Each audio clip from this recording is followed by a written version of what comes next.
Good morning. రోజు మా నాన్నగారిని తలుచుకోవడం నాకు ఒక అలవాటు అయిపోయింది. సో ఇవాళ మా నాన్నగారి పొదుపు తలుచుకుంటాను. ఈ కవర్లు అవి వచ్చేవి కదా, మన పోస్ట్ కవర్లు.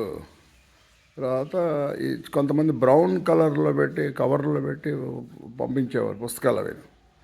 ఆ ఆ బ్రౌన్ కలర్ తీసి ఆ బ్రౌన్ కలర్ వెనకాల రాసేవారు.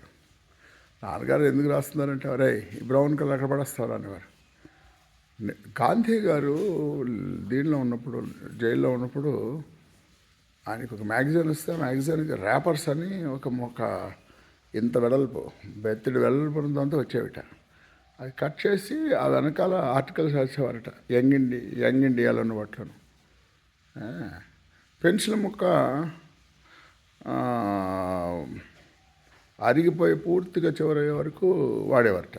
గాంధీ గారి గురించి చెప్తున్నాను. ఓ రోజున పెన్సిల్ కనిపించకపోతే పెద్ద పెద్ద వాళ్ళందరూ వెయిట్ చేస్తున్నారు. సర్దార్ పటేల్, నెహ్రూ వాళ్ళందరూ.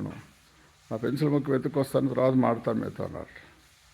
సరోజిని దేవేమో ఆయన అంటే చాలా ప్రేమించేది, గౌరవించేది, జోక్స్ కూడా వేస్తుండాలి. నేను ఇంకో పెన్సిల్ పెద్ద ఇస్తానంటే, నీ పెన్సిల్ నాకు కావాలి, నా పెన్సిల్ నాకు కావాలనేవారు.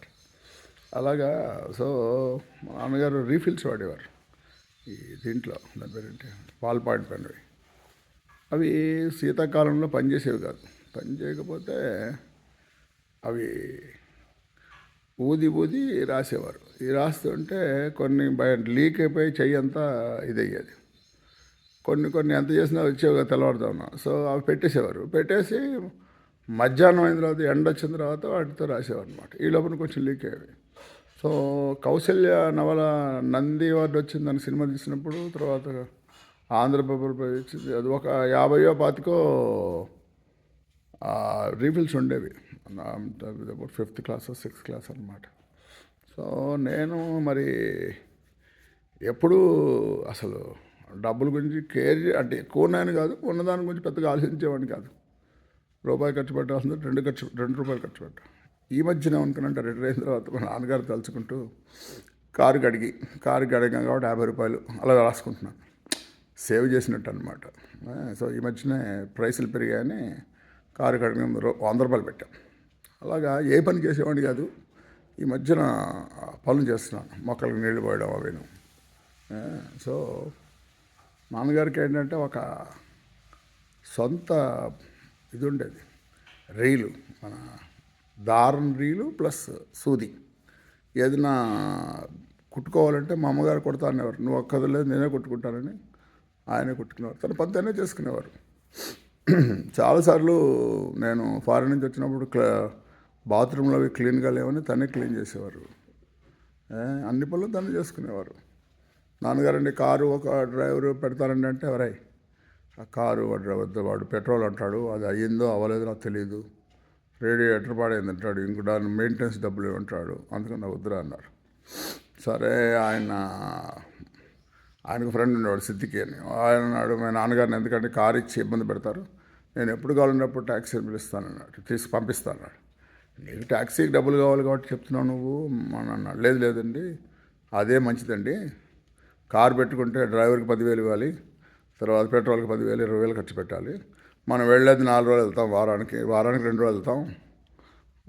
వెళ్ళినప్పుడు 1,000 రూపాయలు ఖర్చు అయినా కూడా మీకు సగమే అవుతున్నారు. సో వాళ్ళ లైఫ్ స్టైల్ అంతే కదా. అప్పుడు మన కంట్రీ కూడా అలాగే ఉండేది, మన థింకింగ్ కూడా అలాగే ఉండేది. పొదుపు చేయడం, సేవ్ చేయడం. మరి అలానే ఇంపార్టెంట్ వాటి ఖర్చు పెట్టలేదా అంటే అది కూడా చేసేవారు. రూపాయి ఖర్చు పెట్టాల్సిన చోట 100 రూపాయలు ఖర్చు పెట్టాలి, ఆరోగ్యానికి కానీ, చదువుకు కానీ, అవసరానికి కానీ అనేవారు. అదే లేని చోట 100 రూపాయలు కూడా 1 రూపాయలు ఖర్చు పెట్టే ఉన్నారు. సో ఇవాళ మా నాన్నగారి పొదుపు గురించి మనం అనుకున్నాం. సో ఇంతకీ చెప్పచేసినట్టే ఇన్ని రోజులు అయిన తర్వాత ఇప్పుడు పొదుపు చేయడం మంచిది అని డిసైడ్ చేసుకున్నాను. నాకు 1000 రూపాయలు జీతం వచ్చినప్పుడు 1100 ఖర్చు పెట్టాను. 1100 స్టార్ట్ అయ్యాను. 1100 అయితే 1200 ఖర్చు పెట్టాను. 2000 వచ్చినప్పుడు 2300 ఖర్చు పెట్టాను. 5000 వచ్చినప్పుడు 5500 ఖర్చు పెట్టాను. 1,00,000 రూపాయలు వచ్చినప్పుడు 1,00,000 ఖర్చు పెట్టాను. అందుకని మనం ఇప్పుడు తగ్గిద్దాం అనుకుంటున్నాం, కానీ లైఫ్ స్టైల్ అలవాటు అయిన తర్వాత తగ్గించడం కష్టం. సో ఇవాళ మా నాన్నగారి పొదుపు తలుచుకున్నాం. మళ్ళీ ఇంకోటి సైనింగ్ ఆఫ్ రాజశేఖర్ పోలాపరాడ.